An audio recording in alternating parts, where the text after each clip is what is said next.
Today we're going to be looking at Chapter 13, Day 2, the Remainder Theorem and the Factor Theorem. And so if you take a look, we're going to learn actually a way to find a remainder similar to what we did yesterday, but a little different process. So if I want to find the remainder, remember doing this yesterday, all we did is go through and did our synthetic division. So I could go through and put -3 in the box, 4, -6, 1, and -5. Go through the process, right? Drop it down, multiply, add. If I multiply, I got 54. Add, multiply, I got -165. Add, I got -170. So I can see that my remainder is -170. But we actually have a new technique that we're going to talk about today where it says that another way you can find the remainder is by doing f of r. And if you remember, we talked about this earlier in the year. F of r just means that you're going to do substitution with that particular number. So if I were to go through and say I want to find f of -3. Now, if it's a nice calculator question, you could just type in -3 into the problem or into your calculator and get the solution. I'm going to go through, let's say it's a non-calculator one, right? Always like a little challenge there. So -3 cubed minus 6 times -3 squared plus -3 minus 5. So if I go through and do some, remember, exponent comes first. So I'm going to have 4 times -27 minus 6 times +9. Be careful with that. -3 minus 5. So I'm going to get -108 minus 54 minus 3 minus 5. So then again, if I clean all that up, look, I get -170. So you get the exact same thing. And that's what the remainder theorem tells you, is if you just want to find the remainder, a quick way to do that is to simply just substitute that value that you're asking for into the equation. And if you do that and you solve it carefully, you will get the remainder. Now, if it says find the quotient, you got to go back to only doing synthetic division or long division like we did yesterday. But this is just a quick way to find the remainder theorem, or find a remainder for using the remainder theorem. So I can do the same thing, find the remainder if x equals 1/2. Well, I'm going to do this shortcut way, right? I'm not going to do synthetic division. I think that would take a long time, plus be a lot more challenging. Now, what I'm going to do is I'm going to actually go through and use the calculator on this one because I want to show you a little technique right here, if you may or may not have seen this before. But I want to do is I'm going to take 1/2 and I'm going to substitute it for all the x's that I have in there. And what I can do is this in the calculator. If you type in the number you want to substitute, so I'm going to type in 1/2. And right above the on button, there's a button that says STO with an arrow. That stands for store. Some kids call it stow. I'm going to stow something. No, you store in it there. So right above the on button, it's STO with an arrow, and I pick a variable. I'm just going to pick the X because I got a nice X key right there. So now anytime that I hit the X button, like let's say if I do something simple like 2x, right, to practice, it plugs in 1/2 for me and solves it. Well, the great thing about that is now that I am going through and I want to find out what is f of 1/2, I can just plug in 1/2 for all the x's without having to do all the parentheses and make it a silly mistake, things like that. I've stored it as x, so I can type in my equation exactly as I see it. So 6x raised to the 4th, right arrow to get out of that exponent, plus 5x raised to the 3rd, again, right arrow to get out of that, minus 8x squared button, minus 10x, oops, wrong button, not that one, I want minus sign, minus 3. And you can see that if I had done synthetic division or done this by hand, and you can go back and try it by hand to make sure you're doing it right, in case it is a non-calculator question, it's always possible, I would get -9. And so I know that the remainder, when I were to plug in 1/2 into my polynomial right there, I would get -9 as the result. Okay, so that's all we're doing. For the beginning of your homework, all you have to do is find the remainder, simply use the remainder theorem, plug the value in, whatever numerical value you get is your remainder. Okay, so that's kind of the first part of your homework. The second part now is taking it up a notch. And we're going to actually say, well, why do we need the remainder theorem? Because it helps us with something called the factor theorem, which simply says that if you go through and you do your remainder theorem and you get equals to 0, now we know that that is a factor of f of x.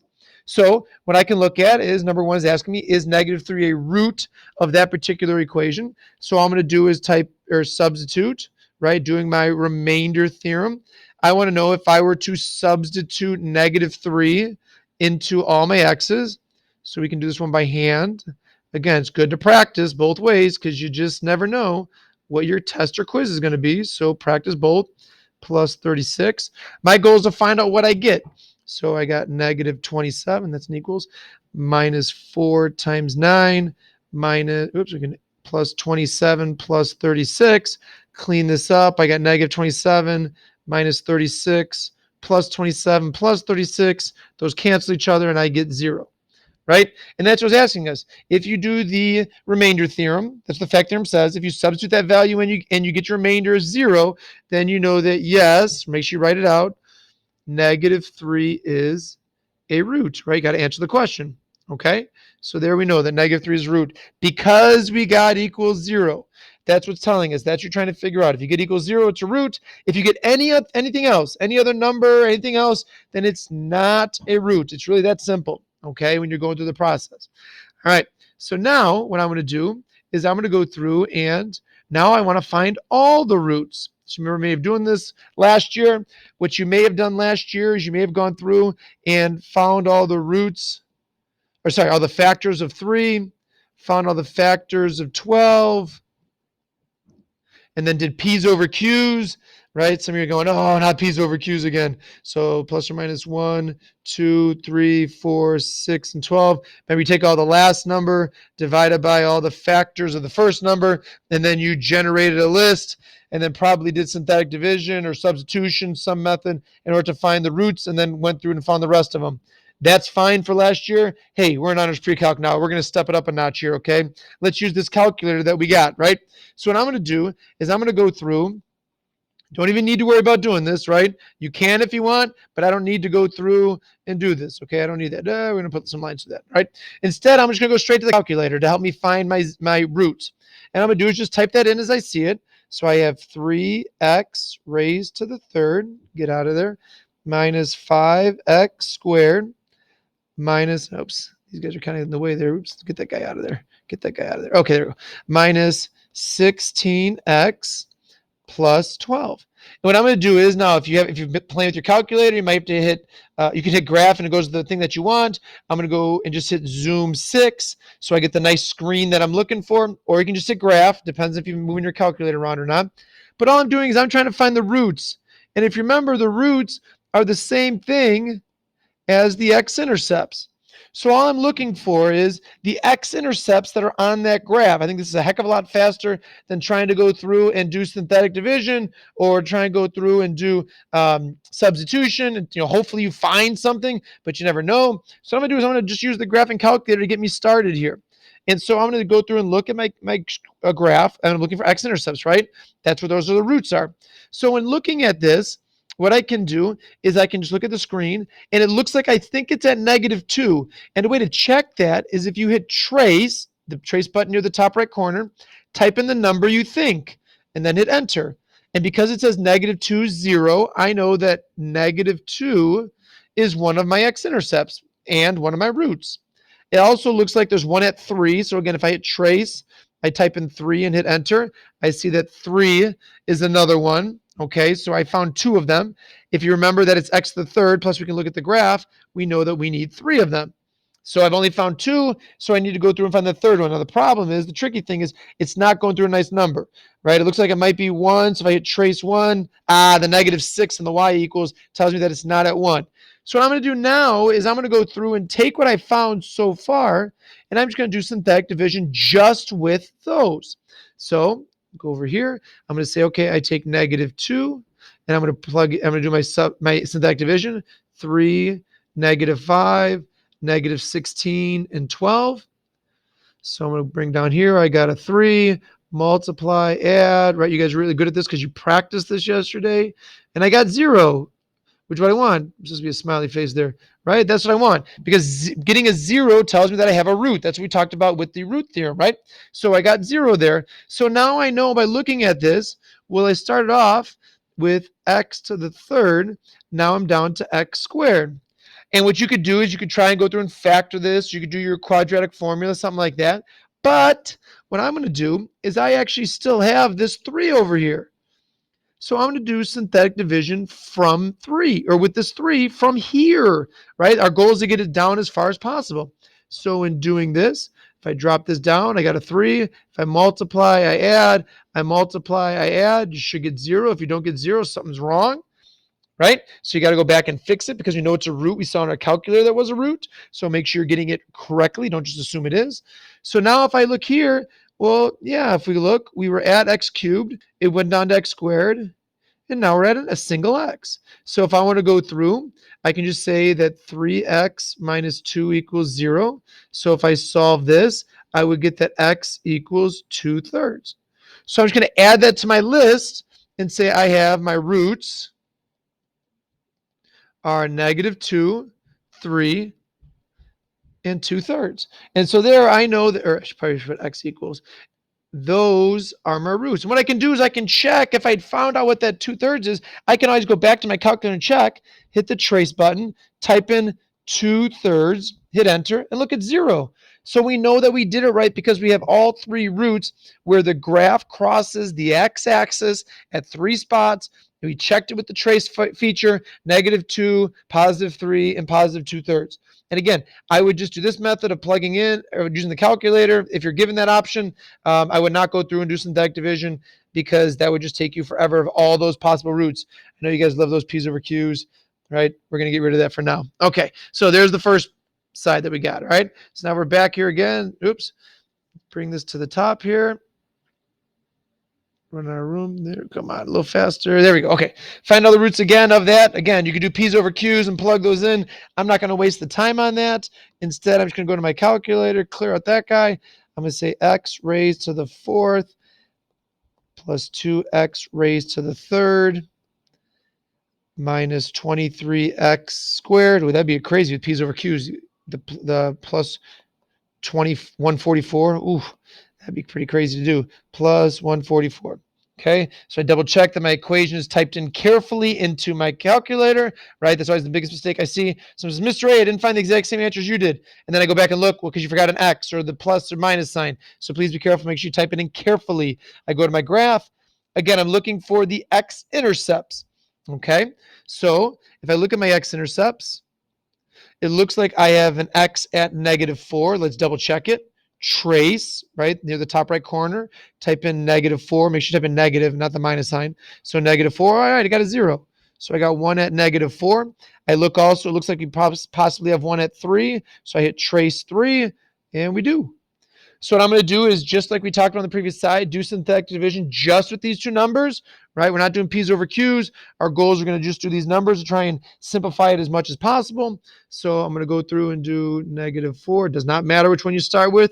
Just pick one of them. So -4, 2, -23, -24, 144. Let's see what happens here. Drop it down, multiply, add, multiply, add, multiply, add, multiply, and add. Sweet. That's what we're looking for, which you should get. If you don't get 0, go back and fix it. Otherwise, the rest of your problem is going to be wrong, okay? So we started off with x to the 4th. We did it once. We got down to x cubed. So I am going to use the 3 now from here. Don't go back to the beginning. I've seen kids be silly and do something like that. It's like, well, you didn't make any progress, right? The goal is to keep making progress. So I'm going to go from here. So I drop it down, multiply, add, multiply, add. Oh, look at that. We got smiley face across the board. So in looking at what I had, right, this was x to the 4th. It became x cubed after a division. After another division, we have x squared. So I have x squared plus x minus 12 equals 0. So now my goal is to solve that. Now, the nice thing about this is we gave you nice numbers here in order to solve. Sometimes you will have to do quadratic formula. This is an instance where you don't need to, because you should be able to factor this. Don't you dare put in a quad in your calculator. Know how to factor. I guarantee it's going to be without a calculator on some of these, so be careful. So I got -4 and +3 when I solved that. And if you look, you say, well, we got that already. Remember we talked earlier in the year about if something is tangent or if it crosses through the x-axis. This is an instance where you would go through and say, well, if I want to write down all my answers, I would say that x equals, I have -4 with a multiplicity of 2, and I have 3 with a multiplicity of 2, because you can see by the graph that it is tangent, or some of you guys say it bounces on the x-axis, and that's why that particular answer at -4 and 3 crossed through twice. okay, or occurred twice, and that's where we got 2 of them, okay? Some good, look at all these skills we're bringing back together, okay? All right, so there we go. Now we found our 4 answers, right? Because we had 4 because it was x to the 4th, okay? Let's try the next one. If the degree is 3 in the roots, now they're giving us the roots. Now we're actually going to change gears a little bit. So now we're switching gears. Our job is to find the equation. I'm giving you the roots. Now you got to work backwards and find the equation. So we have 1/3, negative 1/2, and 2. So what I'm going to do is I'm going to say f of x equals, because it says find the equation. So make sure that you're finding the equation. Now, this is where you got to remember your skills and say, well, if I did 1/2, where would 1/2 come from? Well, that comes from the quantity of 3x minus 1, right? If I took x equals 1/3, sorry, not 1/2, 1/3. If I took x equals 1/3, and I would get that from the quantity of 3x minus 1. If I were going the other way, if I were to set this equal to 0 and solve, I would get 1/3. I have negative 1/2. Well, that comes from 2x plus 1, right? And then 2, that's just x minus 2. So all we're doing is we're switching gears. Now you're going to find the equation versus finding the roots. I'm giving you the roots, okay? So now, because it wants the degree of 3, that means that I need to go through, and you betcha, I need to FOIL this out. So, or multiply it out. So I'm going to say f of x. Again, you do need to have f of x. Otherwise, not an equation. Avoid losing silly points. All right. So if I were to multiply out, right, this first group, I'm going to have 6x squared plus 3 minus 2 gives me a positive x minus 1. That's still in a quantity because I haven't used the x minus 2 yet. Okay. So now I got to multiply all this out. So again, f of x is equal to, if I take the x times each thing, the negative 2 times each thing, you can multiply it out, simplify. If you do it carefully, right, 6x cubed plus x squared minus x minus 12x squared, and I'm distributing the negative 2 into each thing, minus 2x plus 2. So ultimately, my equation, let's see, I got a 6x cubed, I got an x squared, and okay, so minus 11x squared minus x minus 2x gives me negative 3x plus 2. So hopefully if you paused it maybe and went back to check your answer, you get that. You could go to the graphing calculator right now in order to check. I'm going to suggest that you do that. Check on the calculator, right? So if you go to your calculator, if you type that equation into your calculator and then do the trace feature like we did earlier, if you trace positive 1/3, negative 1/2, and 2, this is a good way for you to check and see if you're doing it right. You should get zeros or roots, x-intercepts on the screen of your graphing calculator. So go ahead and try that to make sure you're doing it right. That'd be good practice right here. Don't just take my word for it. Make sure you practice. That's a way to check your answers as you're going through your homework, okay? All right, last one. When x cubed plus kx plus 1 is divided by x plus 1, the remainder is negative 4. Find k. So I got a couple options that I could do here. One way, if I were to go through and do my remainder theorem, it says if I were to take, let's say if I let f of x equal this, right? So if I let f of x equal that, well, I can find f of negative 1, because that's what it's saying. We're dividing by x plus 1. So I know that if I were to plug in negative 1 into all my x's, I would have negative 1 cubed plus k times negative 1 plus 1. And I know the remainder would be negative 4. So one way I could do this is by using the remainder theorem, substituting negative 1 for all my x's because we're dividing by x plus 1. And I know the result's going to be negative 4. So now if I were to go through and do some simplification here, I got negative 1 minus k plus 1 equals negative 4. Clean things up on the left side. The negative ones cancel. So negative k is negative 4. Therefore, k has to be positive 4. And that's what k would be, that when I take that polynomial and I divide by x plus 1, I would get a remainder of negative 4. Now, I want you to think of a different way to do it. Got it? Did you think of one? This is one way I came up with. If you want another way you want to do this, is you could do synthetic division like we did before. So if I do negative 1, I have 1, 0 x squared. Hopefully you saw that. K, positive 1. And I could go through and bring it down, multiply, add, multiply. Tricky thing here. I get k plus 1. Multiply, I got negative k minus 1. So when I add, I'm going to get negative k. That would be my remainder. Well, we know that the remainder, it tells us, is equal to negative 4. Oh, look, I get the exact same thing. You don't have to do both ways. I was just showing you that both ways work, okay, to re-emphasize everything for you, okay? All right, there's day 2. If you got any questions, make sure you know how to use that calculator, because on times when you will get to use the calculator, you should know how to use it. Sometimes you'll be given a route to get you started, and then you're not going to have, it would be like a non-calculator question, but at least you can get the route to get started and then find the other ones by doing synthetic division with it, okay? All right, so there's day 2. If you got questions, ask your teacher. Good luck.